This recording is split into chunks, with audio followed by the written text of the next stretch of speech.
انسانی ذہن ارتقائی منازل طے کرتے ہوئے تجسس کے اس لیول پہ جا پہنچا جہاں وہ اللہ رب العزت کے وجود کے متعلق دو طرح کی گواہیوں کا طلبگار تھا، وہ دو طرح کی آرگیومنٹس کا طلبگار تھا، وہ دو طرح کی شہادتیں چاہتا تھا، ایک سمعی اور ایک بصری شہادت۔ وہ اس سمیع کو سننا چاہتا تھا، وہ اس بصیر کو دیکھنا چاہتا تھا، لیکن یہ تو ناممکن تھا۔ اور اس کی وجہ یہ کہ انسانی باڈی بڑی ہی لیمیٹڈ ایکسیس رکھتی ہے۔ انسانی کان 20 ہرٹز سے کم فریکوینسی والی آواز سن ہی نہیں سکتے، 25,000 ہرٹز سے زیادہ فریکوینسی کی آواز سننے سے قاصر ہیں یہ کان۔ انسانی آنکھ وائرس اور بیکٹیریا کو دیکھ ہی نہیں سکتی، زمین پہ موجود لاکھوں اشیاء کو یہ آنکھیں دیکھنے سے قاصر ہیں، اور وجہ ہے ان کی ویژول لیمیٹیشنز۔ یہ باڈی ایک لیمیٹڈ سی باڈی ہے جسے لیمیٹڈ سے ٹائم کے لیے دیا گیا ہے، اس کی ہر چیز میں حدود و قیود ہیں، تو یہ کیسے خالق کائنات کو دیکھ سکتی ہے؟ لیکن اس سب کے باوجود اسے دیکھنے کی چاہت، اسے سننے کی کیوریوسٹی، اسے دیکھنے کا تجسس اپنی جگہ قائم تھا۔ پیغامات تو وہاں سے متواتر آ رہے تھے، احکامات بھی اتر رہے تھے، زمان و مکان کے حساب سے، اذہان کے تجسس کے حساب سے اس وقت کے انبیاء کو معجزات بھی عطا کیے جا رہے تھے۔ کسی حد تک تو یہ معجزات لوگوں کی کیوریوسٹی کو ٹیکل کر ہی لیتے تھے، اور بندوں کی پختگی یقین میں یہ مددگار بھی ثابت ہوتے تھے، بندے اللہ پہ اعتبار بھی کر رہے تھے۔ لیکن وہ دو سوال، وہ دو آرگیومنٹس اور وہ دو خواہشیں جوں کی توں اپنی جگہ قائم تھیں کہ سننا اور دیکھنا ہے اس کو جسے یہ آنکھیں دیکھ نہیں سکتی، جسے یہ کان سن نہیں سکتے۔ کوئی نبی بھی تو یہ کلیم نہیں کر رہا تھا کہ اس نے اسے دیکھا ہے یا پھر ڈائریکٹ اس سے بات کی ہے، لیکن یہ ضروری بہت تھا۔ وحیاں تواتر سے اتر رہی تھیں، پیغمبر پیغامات دے رہے تھے، حکم سنا رہے تھے، کتابیں اتر رہی تھی، صحیفے نازل ہو رہے تھے، لیکن یہ کوئی نہیں تھا کہتا کہ میں نے اسے دیکھا ہے، میں نے اسے سنا ہے۔ پھر جناب موسیٰ علیہ السلام کا دور مبارک آتا ہے۔ اللہ رب العزت ہم کلام ہوتے ہیں ان سے پہلے ایسی مہربانی کسی پہ نہیں ہوئی تھی۔ موسیٰ علیہ السلام نے وہ بصری حجت بھی تمام کرنے کی کوشش کی، گزارش کی، عرض کی کہ اے باری تعالیٰ میں تجھے دیکھنا چاہتا ہوں۔ فرمایا ھذا لن ترانی، موسیٰ یہ تو بہت بڑا دعویٰ ہے، تو نہیں دیکھ سکے گا۔ موسیٰ علیہ السلام بڑے لاڈلے تھے اللہ کے، انہوں نے ضد کی کہ نہیں میں نے تو دیکھنا ہے۔ اللہ رب العزت نے کہا کہ چلو ٹھیک ہے، میں ایک تجلی اس پہاڑ پہ ڈالتا ہوں، اگر یہ سہار گیا تو پھر آپ بھی سہار جائیں گے۔ پھر پتہ ہے نا کیا ہوا تھا، پہاڑ سرما، موسیٰ علیہ السلام بے ہوش اور ساتھ والے سارے مر گئے۔ کیا وجہ تھی جو سارے مر گئے؟ یہ لیمیٹڈ سی باڈی، انسانی جسم میں وہ کمپیٹیبلٹیز تھی ہی نہیں، وہ ویژولز اللہ رب العزت نے بنی نوع انسان میں سے ابھی کسی کو عطا ہی نہیں کیے تھے جو یہ جلوہ سہار سکتے۔ دوسرا اللہ رب العزت نے فرمایا اے میرے پیارے کلیم، یہ جو بصری حجت ہے نا یہ تمام کی جائے گی، یہ بہت بڑا ایونٹ ہے، یہ ایونٹ ضرور آرگنائز کیا جائے گا، لیکن کسی بڑے ہی اسپیشل کے لیے۔ پھر باری آتی ہے سید کونین، محبوب کائنات، میرے آقا، میرے صاحب، میرے رسول کی۔ پھر ایونٹ آرگنائز کیا گیا، انہیں بلوایا گیا، اور بلوانے سے پہلے پوری تیاری کروائی گئی۔ وہ تمام ویژولز عطا کیے گئے جو بنی نوع انسان میں پہلے کبھی کسی کو عطا نہیں ہوئے تھے۔ وہ جو شک صدر ہے اس کی اور کوئی ریزن بھلا کیا ہوگی؟ اور شک صدر بھی آپ کو پتا ہے نا 2 دفعہ ہوا تھا، ایک دفعہ بچپن میں اور دوسری دفعہ معراج سے پہلے۔ آپ صلی اللہ علیہ وآلہ وسلم فرماتے ہیں کہ جبرائیل نے میرا سینہ چاک کیا، میرے دل کو نور سے دھویا اور علم و حکمت سے بھر دیا۔ میں کہتا ہوں کہ وہ جو شک صدر تھا نا، اگر ہم آج رائج الوقت کی زبان اور رائج الوقت کانسیپٹس میں بات کریں نا تو وہ ایک طرح کا بڑا ہائی پروفائلڈ روحانی آپریشن تھا۔ لیکن یہ کیوں کیا گیا تھا؟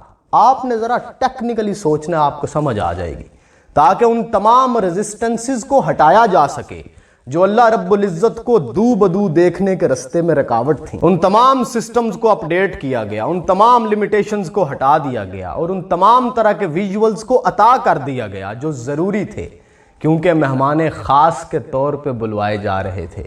وہاں انسانی ذہن کے تجسس کا وہ آخری سوال حل ہونا تھا، حجت تمام ہونی تھی کہ کسی نے خدا کو نہیں دیکھا تھا، لیکن کوئی ایک تو جو اس بات کی گواہی دے کہ ہاں میں نے دیکھا ہے، میں نے بات کی ہے۔ قیامت تک اب کسی نے بھی نہیں آنا جو یہ کلیم کرے گا۔ تو یہ بہت ضروری تھا، کیونکہ انسانی تجسس تڑپ رہا تھا اس ایک گواہی کے لیے۔ کیونکہ کلیم بہت بڑا تھا اللہ رب العزت کی طرف سے کہ میں مالک کائنات ہوں، میں خالق کائنات ہوں، میں رب ذوالجلال ہوں، میرا حکم اترتا ہے اس زمین پہ، نہ صرف اس زمین پہ، اس جیسی 7 زمینیں اور ہیں جہاں میرا حکم اترتا ہے، میں مالک ہوں، میں خالق ہوں۔ یہ چرند پرند درند برگ و بر، یہ پہاڑ، یہ ریگستان، یہ دریا، یہ گلیکسیز، یہ چاند سورج ستارے سب میرے حکم کے تابع ہیں۔ تو پھر کوئی ایک تو ہو جو یہ کہے کہ ہاں میں نے اسے دیکھا ہے، اور پھر یہ کہے بھی وہ جس پہ ہمیں یقین ہو۔ پتہ ہے آپ صلی اللہ علیہ وآلہ وسلم کو صادق اور امین کیوں کہلوایا گیا، اور وہ بھی کافروں تک کی زبان سے؟ کوئی وجہ تو ہوگی نا۔ پیغمبری اپنے اختتام کو پہنچ رہی تھی، لوح محفوظ سے اترا کلام خاتمے کی طرف جا رہا تھا، تو یہ بات تو طے تھی کہ اب جس نبی نے بھی آنا ہے اس نے ساری حجتیں تمام کر دینی ہے، اس کا منقول، اس کا معقول، اس کی شان بہت مختلف ہوگی، اور اس کی علمیت کا سکہ اب قیامت تک چلے گا۔ تو یہ شرف بھی میرے آقا کے پاس ہے۔ پھر سر لامکاں سے طلب ہوئی، سوئے منتہا وہ چلے نبی، ما زاغ البصر، اس کی آنکھ نے کوئی کجی نہ کی، جو اللہ رب العزت نے دکھانا چاہا وہی دیکھا انہوں نے۔ قاب قوسین و ادنی، 2 ابروؤں کا فاصلہ رہ گیا تھا۔ لوگ کہتے ہیں کہ وہ جبرائیل تھے، اب بھائی وہ تو دن رات آ رہے تھے، صبح و شام آ رہے تھے، اتنا بڑا ایونٹ جبرائیل کو دکھانے کے لیے تھوڑی تھا، اس انسانی تجسس کے جواب کے لیے تھا کہ کوئی ایک تو ہو جو کہے کہ ہاں میں نے دیکھا ہے، میں نے بات کی ہے۔ پھر میرے محبوب ہوئے شاہداً و نذیراً، کہ میں شاہد بھی ہوں، میں نذیر بھی ہوں۔ اس لیے معراج بہت ضروری تھی، نہ صرف اس لیے کہ عبادات نے مکمل ہونا تھا، دین نے مکمل ہونا تھا، ساری حجتیں تمام ہونی تھی، بلکہ انسانی ذہن کے تجسس نے بھی تمام ہونا تھا۔ میرے رسول صلی اللہ علیہ وآلہ وسلم کو اسی لیے صادق اور امین کہلوایا گیا، کیونکہ اس زبان مقدس سے ایسا ڈیٹا نکلنا تھا جس کی ویلیڈیٹی ہے قیامت تک۔ تو اب میرے لیے آسان ہے اللہ کے وجود کے بارے میں گواہی دینا، کیونکہ یا تو میں اپنے آقا کی بات پہ یقین کر لوں یا پھر ان کی بات پہ بھی اعتبار نہ کروں، کیونکہ میں تو اللہ رب العزت کو دیکھ نہیں سکتا اسی لیمیٹڈ سی باڈی کی وجہ سے۔ تو میرے لیے آسان ہے کہ میں اپنے آقا پہ یقین کر کے اللہ کو دیکھے بغیر اس کے ہونے کی گواہی دیتا ہوں۔ ابھی ہم نے معراج کو ڈسکس کیا فلسافیکل لیول پہ جا کے، کوانٹم کے لیول پہ جا کے، ریزننگ کے لیول پہ جا کے، لیکن یہ جو جھٹکے لوگ ہوتے ہیں نا، سیدھے سادے دیسی لوگ، یہ بھی حجت تمام کر دیتے ہیں۔ ان کے پاس بھی ایسی باتیں ہوتی ہیں کہ کوزے کو سمندر میں بند کر دیتے ہیں۔ کیا خوبصورت بات کہی تھی کسی نے، سی معراج ایک راز محبتاں دا، نہیں سی ہر ایک دی سمجھ چان والا، کچھ کہندے نے بند دروازے سن، گیا کیویں سی عرش تے جان والا، تے ابر ایتھے دخل کی عقل دائے، جانے جان والا یا لے جان والا۔ نبی پاک صلی اللہ علیہ وآلہ وسلم نے نا ایک یہودی کے ساتھ ایک سودا کر لیا کسی جانور کا، گھوڑے کا یا غالباً اونٹ کا۔ انہوں نے سودا کر لیا تو یہودی بعد میں مکر گیا، تو اس نے کہا کہ آپ کے پاس کوئی گواہ ہے کہ میں نے آپ کے ساتھ سودا کیا تھا؟ تو پاس ایک صحابی ہے رسول صلی اللہ علیہ وآلہ وسلم، تو انہوں نے کہا میں گواہ ہوں، میرے نبی نے تمہارے ساتھ سودا کیا، دو۔ تو وہ جب ختم ہو گیا نا، تو آپ صلی اللہ علیہ وآلہ وسلم نے پوچھا ہے میرے صحابی آپ تو وہاں پہ موجود ہی نہیں تھے جب میں نے سودا کیا تھا؟ تو انہوں نے کہا یا رسول اللہ یہ تو بات ہی کوئی نہیں، ہم نے اس سے بہت بڑی بات پہ آپ کے کہنے پہ یقین کیا ہوا ہے، ہم نے تھوڑی دیکھا ہوا ہے کہ اللہ رب العزت ہے کہ نہیں ہے، وہ تو آپ نے فرمایا کہ اللہ ہے اور ہم نے آپ کے کہنے پہ یقین کر لیا ہوا ہے۔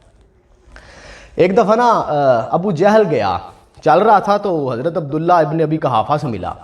حضرت عبداللہ ابن ابی قحافہ حضرت ابو بکر صدیق کا نام ہے۔ آپ میں سے بہت سے دوست احباب ہیں، اپنے دوستوں سے پوچھے گا، انہیں پتہ بھی نہیں ہوگا کہ حضرت ابو بکر کا نام کیا ہے، تو ان کا نام ہے حضرت عبداللہ۔ تو یہ جب واقعہ معراج ہوا نا، تو اس کے بعد وہ ابو جہل گیا تو رستے میں ملے کہیں، تو انہوں نے کہا اے ابن ابی قحافہ، اگر کوئی شخص یہ کہے کہ میں نے ایک ہی رات کے اندر سارے آسمانوں کی سیر کی ہے، جنت بھی دیکھی ہے، دوزخ بھی دیکھی ہے، اور رات ختم ہونے سے پہلے واپس بھی آ جائے، ایسا ہو سکتا ہے؟ تو انہوں نے کہا ایسا نہیں ہو سکتا۔ انہوں نے کہا مطلب یہ جھوٹ ہے؟ انہوں نے کہا ہاں جھوٹ ہے۔ انہوں نے کہا تیرا بیلی یہ گل کہندا پئی۔ تو پھر حضرت ابو بکر صدیق نے کہا اگر میرے بیلی نے گل کیتی ہے نا تو پھر سچ کیا ہے؟ اس لیے آپ کو کہتے ہیں صدیق اکبر۔